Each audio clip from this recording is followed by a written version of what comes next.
If you're planning a trip to the Umpqua Valley, one of my favorite activities that I love to do is foraging.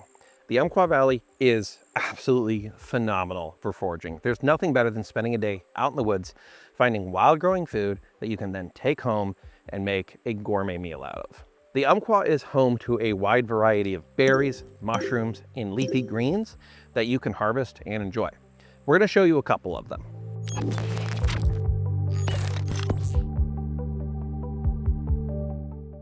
There are thousands of fungi in the Pacific Northwest, and that makes people nervous because some are safe to eat and others can be poisonous.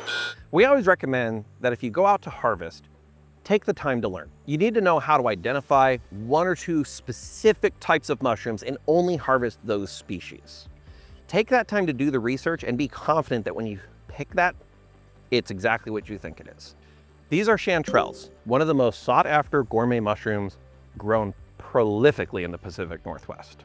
So like, don't always just look for purely concave. The real telltale sign is the false gills. The false gills with that. And the color. It's like a washed out orange. Mm-hmm. Look at this. Oh, that's a good one. Cool. That's beautiful. It's perfect condition. Man. But you see what I'm talking about with the wavies? Like, It is the wavies with the false gills. mm-hmm. Now that you've seen the false gills, you know exactly what we're talking I know about. exactly what I'm talking about. So this is David's first time ever hunting for chanterelles. I took him out here, and he's pretty happy with it. We often find them in the fall time, but they can pop in now and then, even out of season. Some varieties of mushrooms can have very dangerous lookalikes, so knowledge is key to having a safe and healthy harvest. It's same color. Look at that. Mhm. When you flip it over, Yep. These gills are false gills. those are the They're false. they're wider and they're very narrow versus the deeper gills. If you put your fingers into them, you can see they kind of fold like that. And if you run your finger along them, you'll see you'll damage the fins. Well, in these guys, if you run your finger along them, the fins are hard enough to kind of hold their rigidity and their shape. So, yep, that is not something you'd want to eat. No. In the Umpqua, you can expect to find chanterelles, morels, oysters, cauliflower mushrooms, and quite a few others. Of course, there's more to harvesting than just mushrooms. You can also find a wide variety of berries in our area. Of course, the most prolific of which is blackberries, but you can also find salmon berries, huckleberries, and even wild strawberries.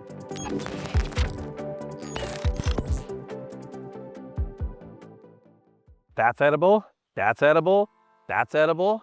Probably my favorite example of it, which are those right there. So during springtime, you can see these very bright tips on your spruce, fir, and pine trees. And they are edible. In fact, they're quite edible. They're very soft, delicate, and they go very well in salads. Try one. They're pretty potent, but they taste almost like lemon. Well, I mean, it's like pine sol, right? So think about that, and it's just a nice, refreshing, lemony bite that you can add to a salad or use in cooking, or as a garnish even. So they're definitely worth stopping and getting a hold of. They're everywhere.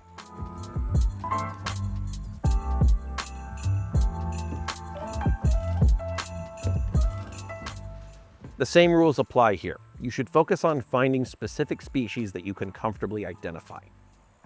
And do not eat plants that you can't identify. There's also a number of leafy greens that you can find, like miner's lettuce, nettles, and my favorite, sorrels.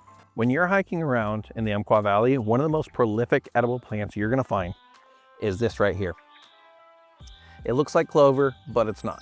It's called sorrel, and it tastes just like a green apple, like a Granny Smith apple.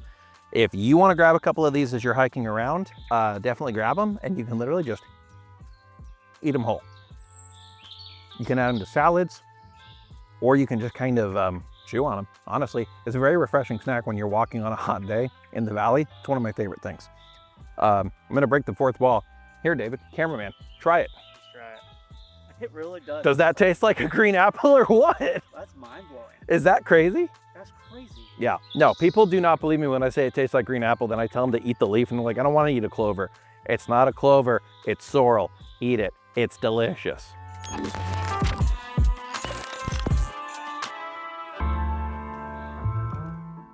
One of the biggest barriers to getting started foraging is knowing where you can actually go and forage.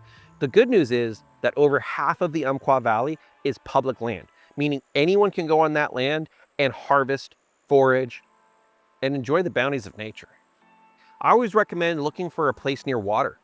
There are lots of parks that go along waters. There's trails that go along waters. A lot of our edibles grow along water. So walk around, go to a park that has a lake or a river, like we're at the Umpqua today.